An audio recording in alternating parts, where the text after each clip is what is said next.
शुरू करें भाई। सामान आ तो गया सारा। सब सेटिंग रेडी है। Today we have with us. और रुक जाओ ए। Record हो रहा है ना? 1 2 One check. जा रही है आवाज जा रही है। Okay, let's start guys. Start दीदी। Let's start. ओके दीदी start. Hello everyone, here we are at GPCR. We are 3 graduate podcast reporters. My name is Anshul and I have with me Dhruti and Deepak. Today we are interviewing Sugat Dabholkar. So I met Sugat a couple of days ago when he was giving a talk at ICER Pune and I really liked his talk. He is talking about his research in learning sciences. You won't come across research in this field in India, right? So I thought it will be interesting to showcase his work to a larger audience at ICER Pune and beyond. Could you please tell us a bit about yourself and the work that you're currently doing? My name is Sugat Dabholkar and I'm doing a PhD in Northwestern University, specializing in a program called Learning Sciences. And Learning Sciences is a program that comes in a School of Education and Social Policy. It is specifically designed to understand how people learn, focusing on 3 aspects. One is cognition, so cognitive aspects of learning. Second is socio-cultural aspects of learning. And third is design. So designing learning environments that would support learning in different socio-cultural contexts, focusing on cognitive aspects of learning. So that is what the program is about. I have finished my 3rd year of PhD and my focus of my research is designing technological tools that can be used in classrooms by teachers to foster scientific thinking, computational thinking, and ideas about emergent complex systems. So does that answer the question? Yes. Also, What do Yes. you mean by this computational thinking? Okay, that's a very important question. And I recently attended a conference, international conference of learning sciences in London that happened 2 months back, and there was a session on computational thinking. At the end of the session, there was a conclusion that we don't know what computational thinking is. But I will. So the important aspect is that these kind of ideas are developing. And we need to operationalize these ideas in different contexts, right? So the idea of computational thinking is important nowadays because professionals in most fields use computers to construct knowledge about the world, right? And so computers are their thinking partners. So when we think about using technology in classrooms, making computers as thinking partners of students rather than teaching agents is an important way to think about using technology in the classroom. So specifically speaking about computational thinking, how can students engage in same kind of computational thinking practices that professionals in the field engage with? So I will give you some concrete examples. This is a recent paper. 2 years back, the research group where I work published a paper about this. And in that paper, we have classified taxonomy of computational thinking. So what comes under computational thinking, especially in STEM context, science, technology, engineering, mathematics context, is data practices, modeling and simulation practices, computational problem solving practices, and systems thinking practices. So all these kind of practices that researchers, professionals use in their field with the help of computer, that is computational thinking. next I would like to ask you that we observed that you have an interesting career trajectory. Yes. So you did your master's in science at NCBS with Mukund. Then you went on to do an MBA in human resource development. Yes. And now you're doing PhD in learning sciences. Yes. So how did this happen? What made you follow this particular trajectory? It has been like a Brownian motion induced by many exciting events in life. I joined NCBS as an integrated PhD student in 2004, and I had an excellent time in NCBS. In fact, I was Mukul's first student. So, and computational biology and genetic networks was my field of study. And it was exciting, but I wanted to work more closely with the outside world. And I thought that I was constrained in terms of my, and I mean, some people are completely comfortable dedicating their entire life working on a small problem, but I realized that's not me. My calling was different. So I decided to do something else, and that something else was very difficult to figure out at that point in time, because I don't know the situation now, but generally after MSc there are not great job opportunities or work opportunities in India in general. So I decided to do MBA. I have always been interested in human behavior and from evolutionary perspective, and then thinking about it from organizational perspective. So I went to XLRI in Jamshedpur, which is a business school that has a very strong program in human resource management. So I get to understand some fundamentals of organizational behavior and people behavior and things like that, especially in the business context. And then I worked. It was an expensive program, so I had to work after that to have some money that I had already spent for the program. So I worked with Johnson & Johnson for 2 years in Mumbai, and that also was an interesting experience. And all these things are helpful for me to think about these educational things right now, how these can be developed at large scale, what can be issues and how it can be managed, and things like that. So I think those 4 or 5 years was a really exciting experience for me. But I realized that I was missing science. So it's like grass is greener on the other side, right? You go to the other side, oh, grass is not as green, and then you want to come back. But I came back with some learning from the other side also. So I decided to take 1 year of break after having made some money with Johnson & Johnson. But that allowed me to give myself a year without worrying so much about earning. And at the beginning of that year, I attended a workshop at ICER. So those were early years of ICER in 2012. And I think the first ICER batch was passing out or something like that. So that was organized by Mohanan, and that was the first science education workshop, and that stimulated a lot of thoughts in me about going beyond teaching content of science and teaching abilities to be a good inquirer in various domains. So, and I did a bunch of other things during that year. I worked with some of the founder members of Disha, and so Kaustubh and so on. So bunch of us went to so 5 ICER students, 1 IT professional and me. So it was 6-7 of us went to Ladakh, and we went to remote schools to conduct science club things. So things like that I did during that year. I went to Arunachal Pradesh to work with,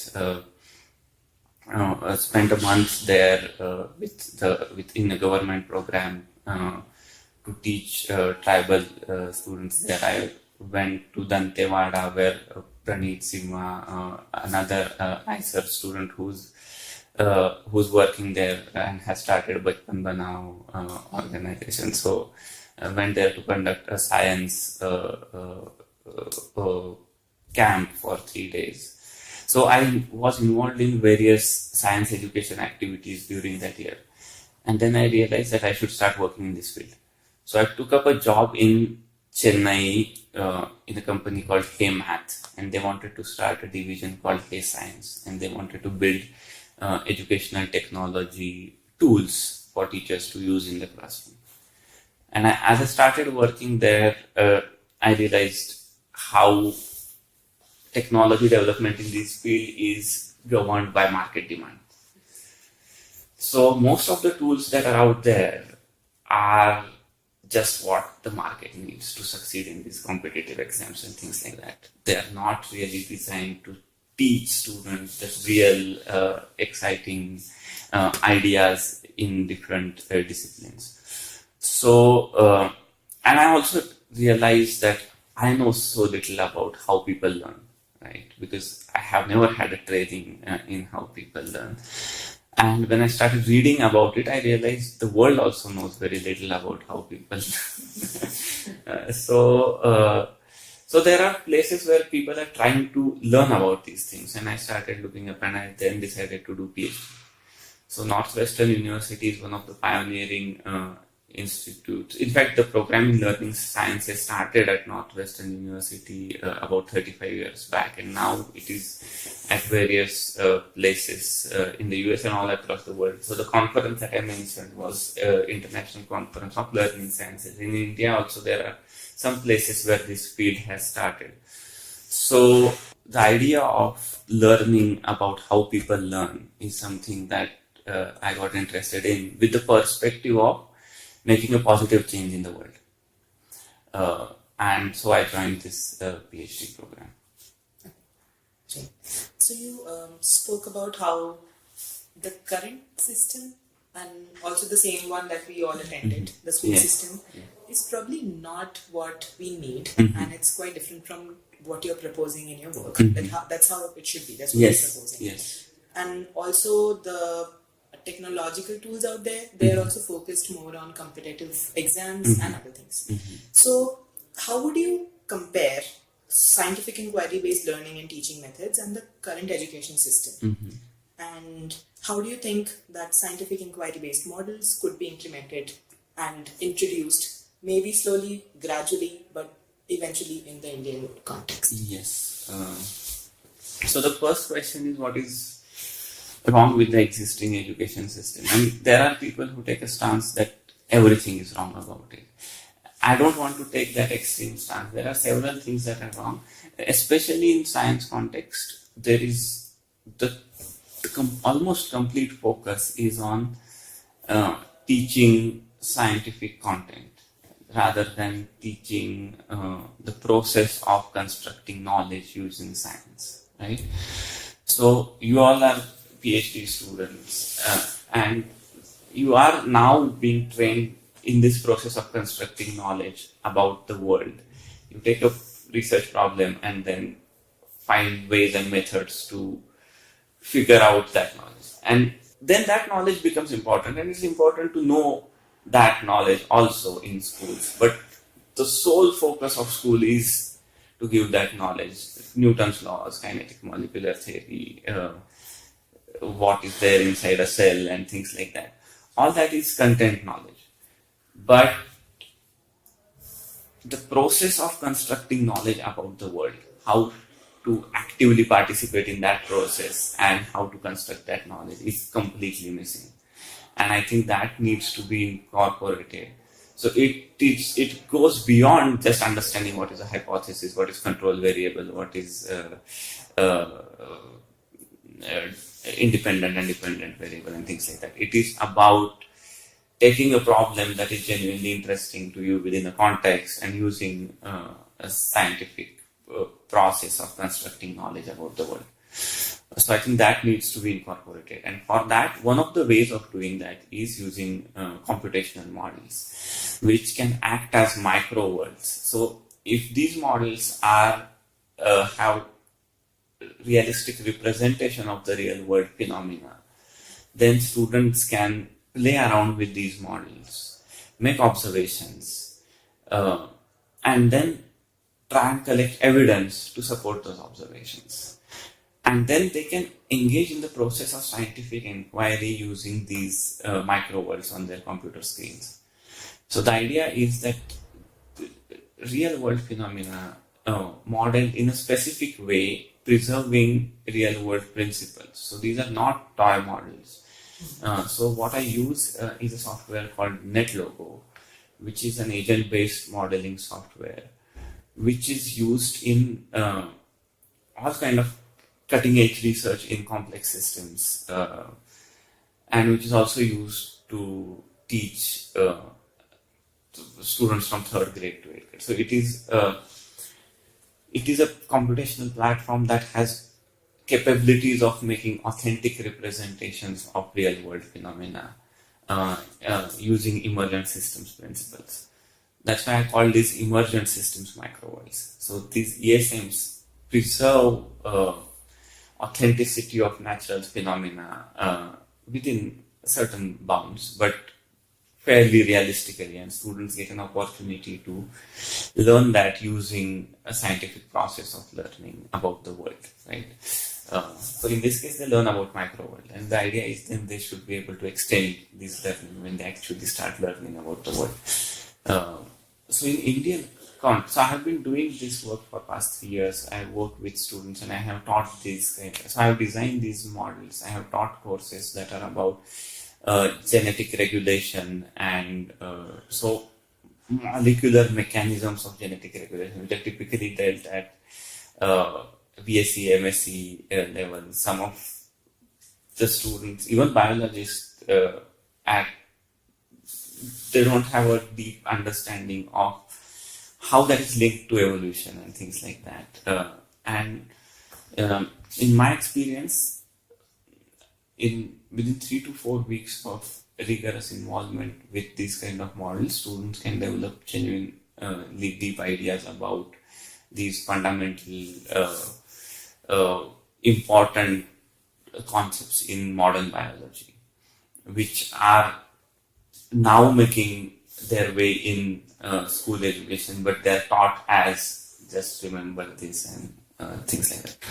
So, but I have done this with a small number of students in the US and in India. So the next step is to think about how we can do it at large scale with a lot of teachers and a lot of schools in India, and that is going to be a challenge.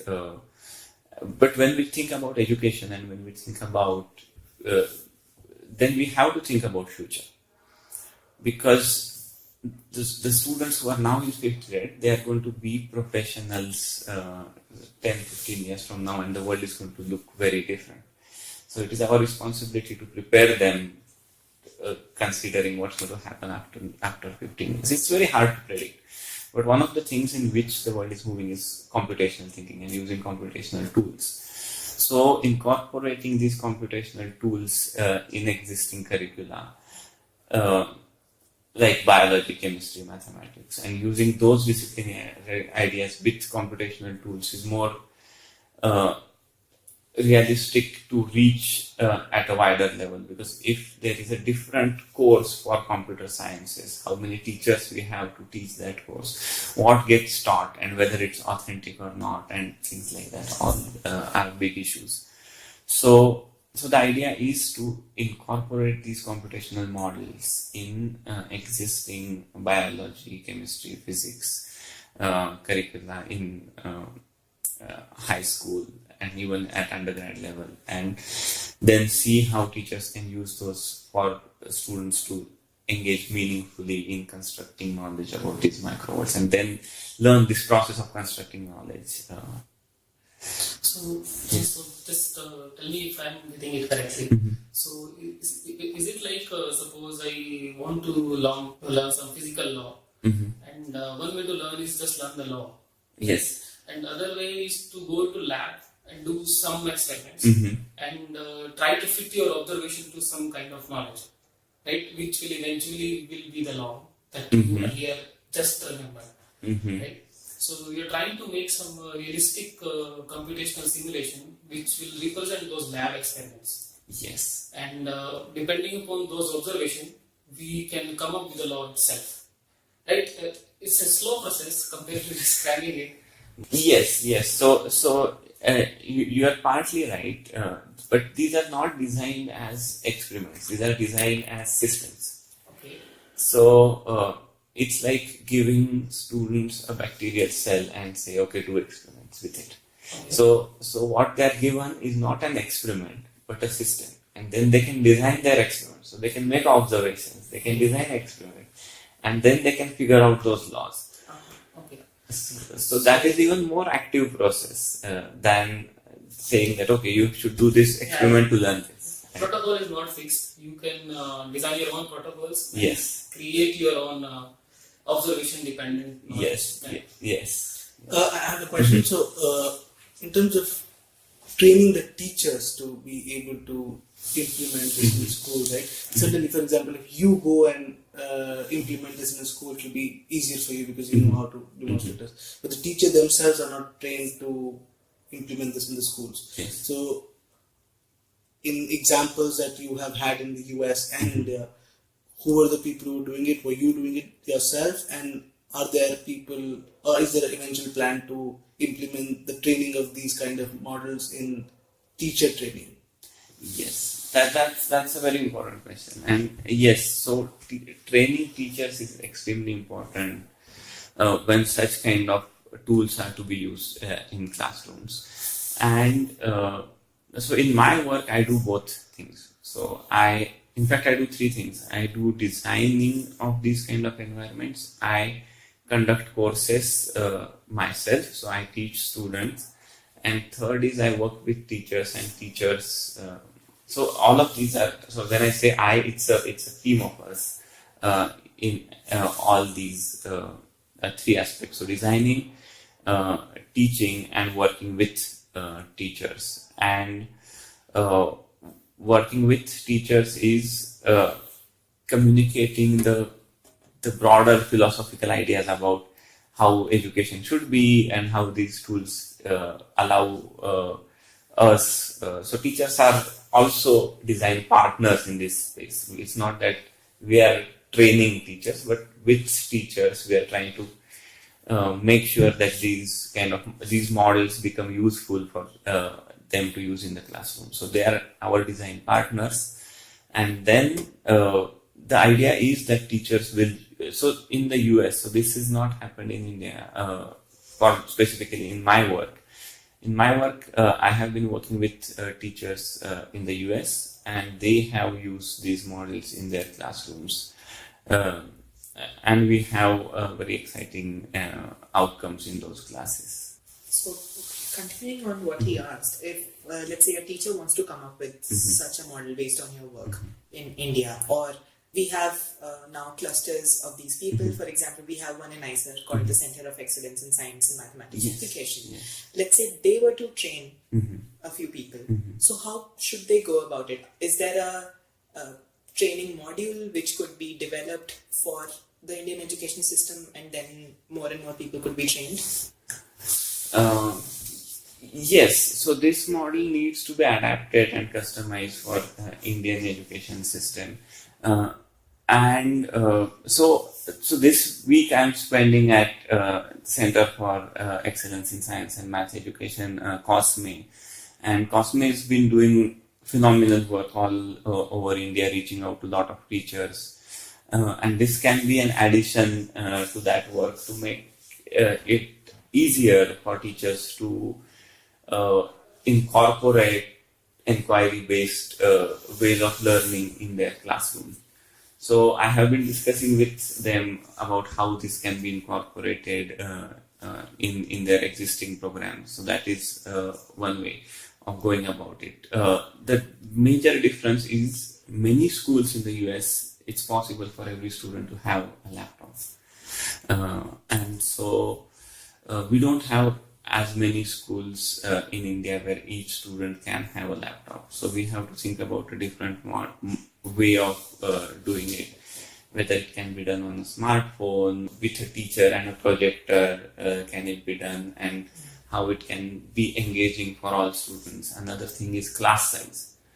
So in the US, class size in a school is about, the maximum class size is 25 to 30. And we have classes of 60, 70. So all those things are important constraints, but they can be of advantage also, because with 60 you get more number of ideas, and you can make more number of groups, do independent investigation, pull that data, and then build a holistic understanding at the classroom level. So there are constraints of what can be achieved in India with the existing infrastructure and resources, but there are strengths also in India, and so that's why centers like COSME has an important role to play in this. Okay, so moving on and I want to talk to you about something else, which is that you are associated with the family, which is dedicated to eradication of superstition and increasing scientific temper in the masses. Do you also have similar plans, or what are your plans to contribute to the cause? Yes, so specifically talking about this, Dr. Narendra Dabholkar, he's my grand uncle, and he was assassinated 5 years back. He was an activist, a social activist in the sphere of eradicating superstitions and inculcating scientific temperament and constructive criticism of religion and things like that. This is also one of my motivation, that spreading scientific temper. So one of the major disconnect that happens in Indian schools or in most schools across the world is what is learnt in school and the life outside the school are very disconnected. So scientific temper is about bridging that gap. So what you learn about science, how to think, how to construct knowledge with scientific process, scientific methods, you should be able to apply that in context outside your classroom. You should be able to actively engage in several constructive ways of questioning and thinking about various things that happen around you. So scientific temper is mentioned as our constitutional duty, right? It is a constitutional duty of every Indian citizen who inculcates spirit of inquiry, scientific temper, and humanism. Dr. Narendra Dabholkar, he used to say that there are 5 values that are associated with scientific temper, and in Marathi it's samyakta, nirbhayata,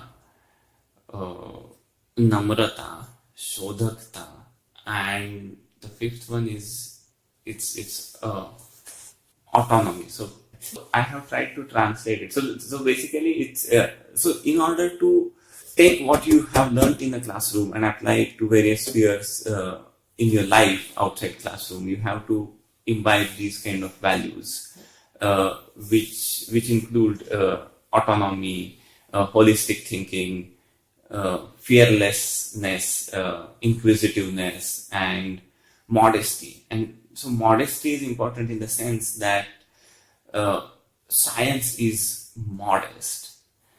Any claim of truth that can be made with science, it's never absolute truth. It's the best approximation of the truth with the evidence that we have. And that is the modesty of a scientific position, that with more evidence, we are willing to change what we consider truth right now. So that is a modest position. But at the same time, there has to be some fearlessness to challenge the dogmatic positions in the world. And all these 5 values are important to exercise scientific temper in all spheres of life outside school. So I'm very much interested in doing that kind of work, which is bridging the gap between what happens in the school and the life outside the school. So these computational models are within the school, but taking that to the next level would be creating such micro worlds outside the school, or even modeling what we observe outside the school as a computational models, and allowing us to think more critically about certain social phenomena and things like that. So, 3 of us here are aspiring scientists in the field of physics and biology, but your field of research right now, which is research and learning sciences, is practically unheard of in the Indian research context. Yes. So, do you feel that there is a difference in how people perceive your work in the US, where, as you mentioned, this work has been happening for the past 35 years at the university you're working at, as compared to in India, where people don't know much about it? Do you feel that there are challenges associated to this? Absolutely. And so in India, there are not many institutes that do fundamental work in educational research. So there is Homi Bhabha Center for Science Education in Mumbai. There is Azim Premji University in Bangalore. Partly Tata Institute of Social Sciences. IIT Mumbai has a department now that is dedicated to in inquiry based way, but that their focus is on engineering technology, so technology in engineering education, though they are now trying to broaden their focus. So in future, we need more number of such institutes that do fundamental research in this field, right? Because policy should be shaped by fundamental research in this field. And as of my knowledge, there are no concrete relationship between policy recommendations based on research in India. There are organizations that are doing tremendous work like Pratham and so on about understanding educational situation in India. In addition to that, we need to make efforts about understanding the process of learning and using newer technological tools and so on. So I think in future it is an exciting, challenging space, and those of whoever is listening to this podcast, and if you are interested in education and science education, there's exciting work that is happening all over the world. New work has started to happen in India. There are opportunities to pursue. There are some programs that are not so great. So it is also important that you pick the right kind of programs and then pursue your work in that domain. But it is important, see, especially methods of inquiry are also slightly different, right? So we get trained as quantitative researchers. Quantitative research is extremely tricky to do in educational spaces because it becomes very unreal. So there are educational psychology research which does some kind of controlled experiments, but learning sciences as a field has come up with a new method called design-based research that I talked a bit about in my talk here at ISER a few days back. But that method is about designing something and demonstrating how certain design factors influence certain kind of learning in that space, and then contributing to theory of learning because of so understanding how certain design factors influence certain kind of learning, and then building a theory of learning based on that. So that is a design-based research, which uses both qualitative and quantitative methods. So you don't have to have control classrooms where something is not being done and classrooms where something is being done, but you do it and you collect rich data in terms of what is happening in those classrooms, and you analyze it qualitatively to make sense of how certain design design intervention is changing the way students are learning. So there are different research methods that are being developed. So all this is exciting, and there are a lot of new things that are happening in this field. And it is extremely important that such things should happen more and more in India. I have a fun question on this. So I'm sure a lot of PhD students might listen to this podcast, Yes. and maybe prospective PhD students might be listening to this podcast. In terms of the PhD culture, in terms of how you are working there, what is the relationship with the advisor, and how, for example, if you come up with a problem and how you approach solving the problem, in general, how you happen to work during your PhD. Yeah, so one thing that is very, very different that I thought in terms of my learning when I took courses in my program, specifically in the US. See, we can't really make these generalizations that all programs in the US are like this, but especially in my program, what I saw was we had 3-hour-long classes, and it feels like too long, but it wasn't, because the instructors they spoke only for 10% of time, and 90% of time there were discussions.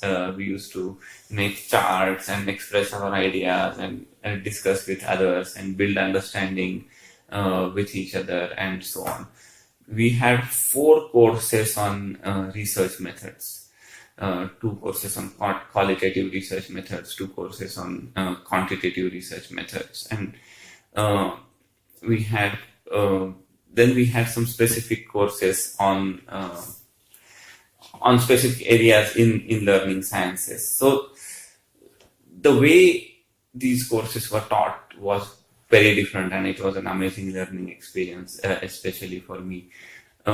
Another thing that is emphasized is being independent researcher. So having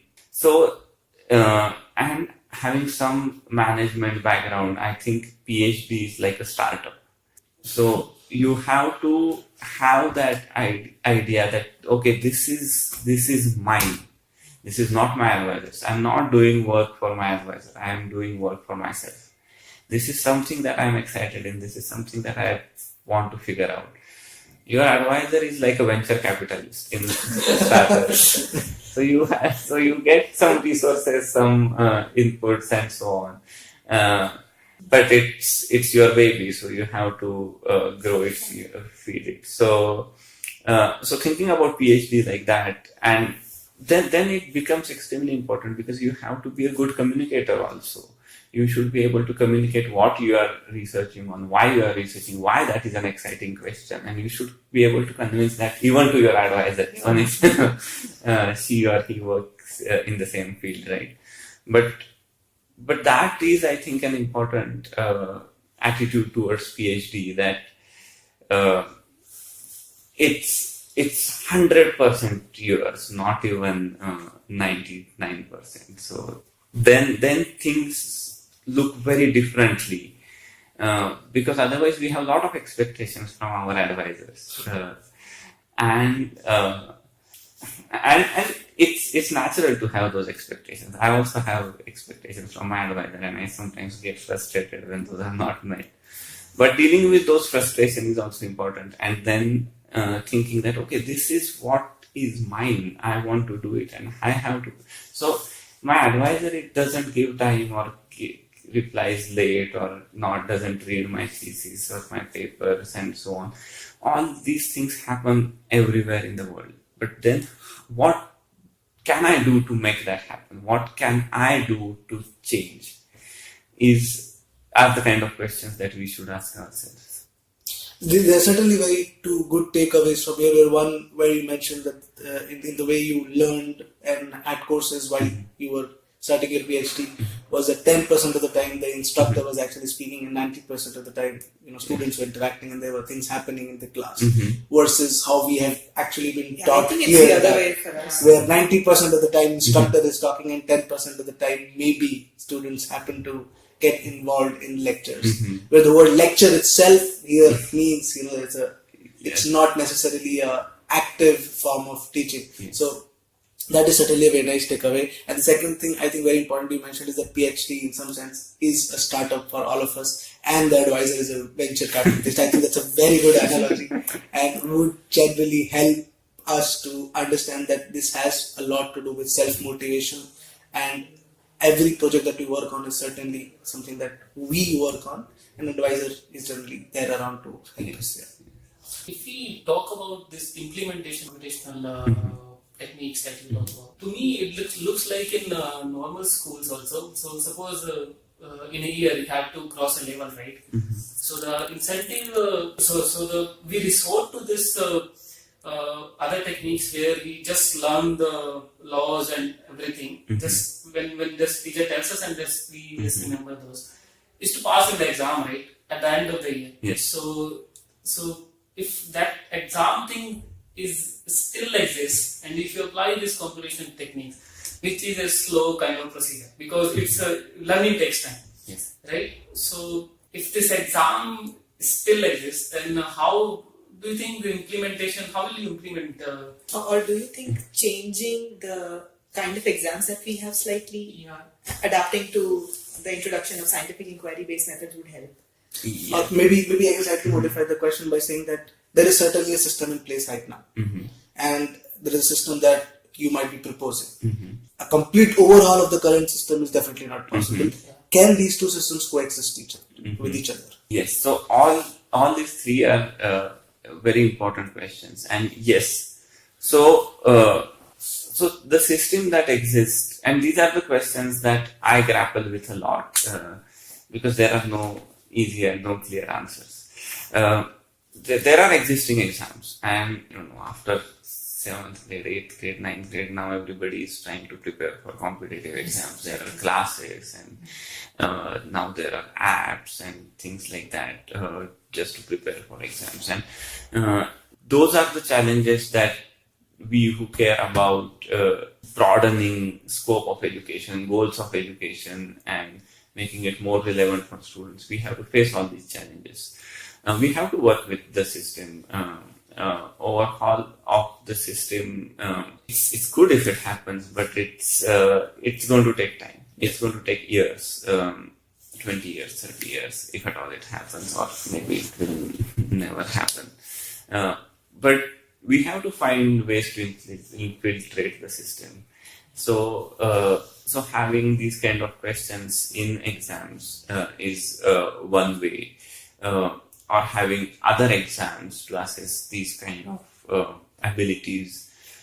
So we can't ignore that the students in these schools also have to face the board exams and entrance exams and things like that. So they need to be prepared for those also. But once they have these kind of abilities, they can do that even more easily.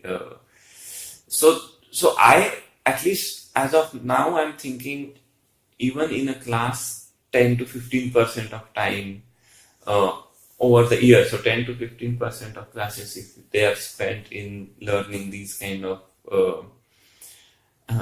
thinking abilities, so inquiry abilities or computational thinking abilities, and rest of it is for the regular stuff. But this 15% of classes will help the rest of the stuff also. Since for any competitive exams, the higher marks is the criteria, or the quantity of concepts is the thing, right? Yes. Not how well you know some small amount of concepts.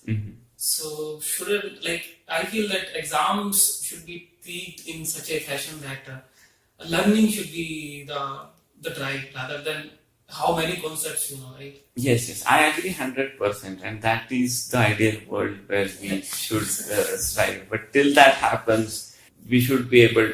so we should think about preparing students for both, right? And that is important for teachers. And they have to complete the syllabus. They have to complete what they're asked to do. They have several other duties also.